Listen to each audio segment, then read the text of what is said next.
Bismillahirrahmanirrahim. Assalamu alaikum students. Welcome to FSEC's online support program for class 8th. I am Zahiruddin, lecturer chemistry, FSEC's Fort Road.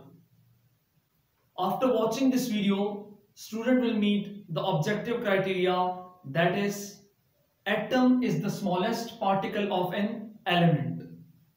Atom is neutral. Mass of the atom is concentrated in a small dense region called nucleus. Electron revolve around circular orbit called in a circle which is called orbit, and majority of the space occupied by an atom is empty. इस chapter में हम जो कि second chapter है हम discuss करेंगे structure of an atom से related.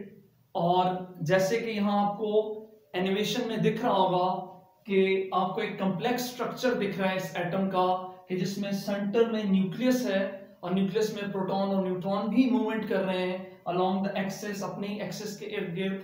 और इसी तरह उस न्यूक्लियस के बाहर इलेक्ट्रॉन भी रिवॉल्व कर रहे हैं, वही इलेक्ट्रॉन स्पिन भी कर रहे होते हैं। तो ये जो कॉम्प्लेक्स स्ट्रक्चर है, इस कॉम्प्लेक्स स्ट्रक्चर तक हम कैसे आए, कहाँ हमें पता चला कि ये एटम इतना ज्यादा कॉम्प्लेक्स है, इससे रिलेटेड डिफरेंट थ्योरीज आई, डिफरेंट साइंटिस्ट ने काम किया और उन्हीं को आज हम डिस्कस करेंगे। और हमारा मेन फोकस जो इसमें होगा वो रदरफोर्ड से रिलेटेड होगा। लेकिन ब्रीफ हिस्ट्री हमें समझना जरूरी है कि एटम कैसे, हमें पता चला कि एटम में ये फर्दर सब एटॉमिक पार्टिकल्स मौजूद हो। हिस्ट्री ऑफ एटम में जो सबसे पहले हमें पता चला वो हमारे पास था डेमोक्राइटस, कि डेमोक्राइटस ने कहा कि मैटर का जो सबसे सिंपलेस्ट पार्टिकल है वो है एटोमॉस, जिसका मतलब है इनडिविजिबल। और दूसरा जो साइंटिस्ट आया जिसने हमें बताया वो था जॉन डाल्टन। और जॉन डाल्टन ने हमें ऑलरेडी जॉन डाल्टन से रिलेटेड हमने फर्स्ट चैप्टर में उसकी थ्योरी पढ़ी। और जॉन डाल्टन ने कहा कि एटम हमारे पास क्या है, ओवरऑल न्यूट्रल है और एक सॉलिड स्फीयर है। तो अगर आप इस शेप में देखें तो आपको सॉलिड स्फीयर दिख रहा होगा और ये बिलियर्ड बॉल की तरह है, सॉलिड स्फीयर है। और जॉन डाल्टन भी यही कहता था कि ये फर्दर डिविजिबल नहीं है, ये इनडिविजिबल है। तो इसका भी वही पॉइंट था जो हमारे पास डेमोक्राइटस का पॉइंट था कि एटम ओवरऑल इनडिविजिबल है, फर्दर स्प्लिट नहीं हो सकता। जॉन डाल्टन के बाद हमारे पास आया जे थॉमसन। और जे थॉमसन ने सबसे पहले हमें बताया कि एटम में सब एटॉमिक पार्टिकल्स होते हैं। और पहला सब एटॉमिक पार्टिकल जे थॉमसन ने डिस्कवर किया जो इलेक्ट्रॉन है। तो फर्स्ट सब एटॉमिक पार्टिकल डिस्कवर्ड जो किया गया वो जे थॉमसन ने डिस्कवर किया। और ये कैथोड रे डिस्कवरी यानी कैथोड रे एक्सपेरिमेंट के दौरान हमें ये डिस्कवरी मिली, जे थॉमसन ने एक्सपेरिमेंट किया।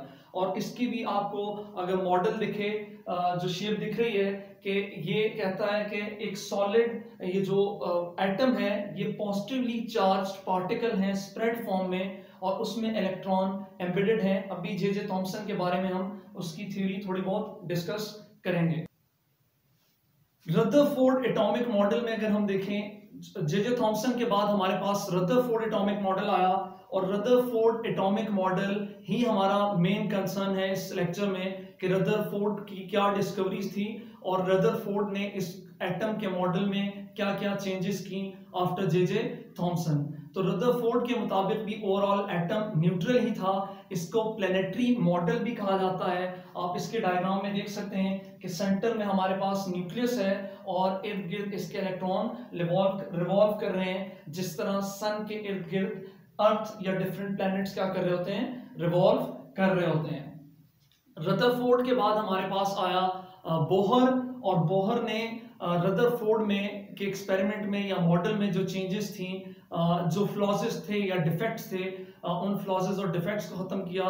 जो सबसे पहले मोस्ट इंपॉर्टेंट पॉइंट है बोहर से रिलेटेड कि इसने प्लैंक्स क्वांटम थ्योरी को यूज किया। और आप इसकी इस डायग्राम को भी देख सकते हैं कि इसमें भी सेंटर में न्यूक्लियस है और इसके इर्द गिर्द जो इलेक्ट्रॉन क्या कर रहे हैं, रिवॉल्व कर रहे हैं। ऑलमोस्ट वही पॉइंट है जो रदरफोर्ड का था, लेकिन बोहर के इलेक्ट्रॉन अपनी फिक्स ऑर्बिट्स में या शेल में क्या कर रहे होते हैं, रिवॉल्व कर रहे होते हैं। तो बोहर प्लैंक्स क्वांटम थ्योरी को यूज कर रहा है, और दूसरा पॉइंट ये कि फिक्स सर्कुलर ऑर्बिट्स को वो यूज करवा रहा होगा। और लास्ट में जो हमारे पास जो इंपॉर्टेंट और जो मॉडर्न कंसेप्ट है एटम से रिलेटेड है, उसको हम कहते हैं क्वांटम मैकेनिकल मॉडल या क्वांटम मॉडल। और क्वांटम मॉडल में जो बहुत इंपॉर्टेंट साइंटिस्ट हैं, जैसे कि आइंस्टाइन है हमारे पास, जैसे कि स्ट्रोडिंजर है हमारे पास, जैसे कि मैक्सवेल है हमारे पास, हेजनबर्ग है हमारे पास।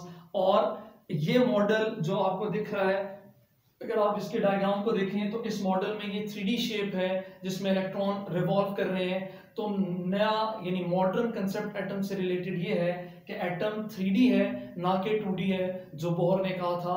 और इसके बाद हम स्टार्ट करेंगे जे जे थॉमसन को और रदरफोर्ड के एक्सपेरिमेंट को, जो मेन फोकस है हमारा।